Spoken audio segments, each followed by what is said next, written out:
Hello Afrika. Ifahamu historia ya Mwalimu Julius Kambarage Nyerere aliyeiongoza Tanzania kupata uhuru mara baada ya kuanzishwa chama cha Tanganyika African National Union tano na kupigania uhuru kutoka kwa Waingereza. Hii ni Sharukani Online TV na mimi ni Sharukani Sidat Bey. Work for revolution. Tena msiogope revolution. Mijitu inaogopa revolution ni minyonyaji. Wakisikia revolution nasema mama wewe, watu wanaogopa change ni wanyonyaji. Ni watu walioshiba. Lakini mnyonge lazima atake change. Mambo mabaya alafu yaende hivi hivi tu. Mnyonge hawezi kuwa conservative. Majitu yanayokuwa conservative ni yale yanayoshiba. Wacha kidogo nirudishe dunia nyuma, mbali kidogo kabla Mwalimu Julius Kambarage Nyerere ajawa baba wa taifa wala ajaitwa mwalimu. Mwaka 1922 katika mwezi wa Aprili, mwezi wa kipindi kilichosheheni mvua nyingi, katika kijiji cha Mwitogo huko Butiama nje kidogo ya mji wa Musoma alizaliwa Kambarage. Ilikuwa ni siku ya Alhamisi Aprili 13 mwaka 1922. Siku hiyo mvua kubwa ilinyesha. Mama Mgaya Nyang'ombe aliyekuwa mke wa tano kati ya wake 22 hadi 23 wa Chief Nyerere Burutu Wazanaki alijifungua mtoto wake wa pili siku hiyo. Na kwa desturi ya kabila la Wazanaki, mtoto wa kike ama wa kiume aliyezaliwa siku ya mvua aliitwa jina la Kambarage, ikiwa na maana ya kwamba msimu wa mvua. Siku moja ya mwezi Aprili mwaka 1934, Kambarage akiwa na umri wa miaka 12 alipelekwa shule kwa mara ya kwanza katika shule ya Mwisege huko Musoma mjini. Alipofika darasa la 3, walimu waliamua kumvusha darasa mpaka darasa la 4 kutokana na uelewa wake uliokuwa mkubwa darasani. Na mwaka 1936 alifanya mtihani wa nchi nzima kuingia darasa la 5,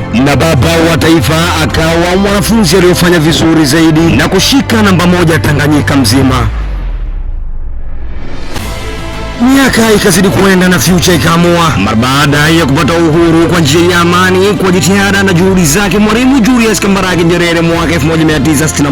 Mwaka 1964 Tanganyika iliungana na Zanzibar na kuzaliwa Jamhuri ya Muungano wa Tanzania. Mwalimu Julius Kambarage Nyerere ndo akawa rais wa kwanza wa Tanzania. Rais Nyerere alipigania umoja wa Afrika, alisaidia harakati za ukombozi katika nchi kama Msumbiji, Zimbabwe, Afrika Kusini, Angola na Namibia. Tanzania ndo ikawa kituo cha wapigania uhuru kutoka mataifa mbalimbali barani Afrika.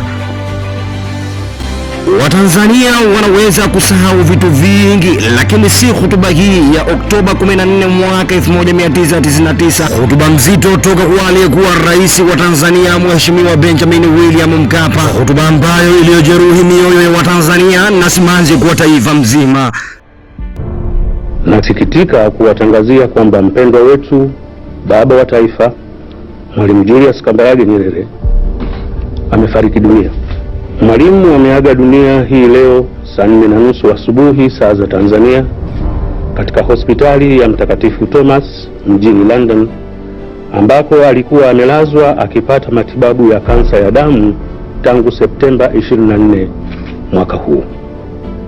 Ndugu wananchi, wakati tunasubiri mwili wa baba wa taifa kuwasili nchini, na waombeni muwe watulivu na tuendeleze mshikamano, udugu na upendo wakati wote wa msiba huu mzito na wa pekee unaolikabili taifa letu. Baba wa taifa atazikwa kitaifa na heshima zote za dola. Na huo ndio ulikuwa mwisho wa shujaa wa Afrika, baba yetu Mwalimu Julius Kambarage Nyerere. Sifa zake hatuwezi kuziandika, kalamu itaisha wino.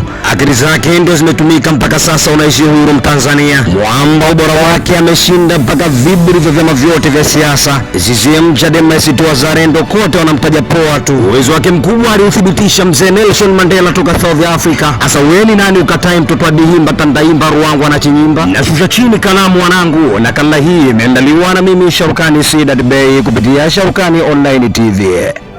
Usisahau kusubscribe.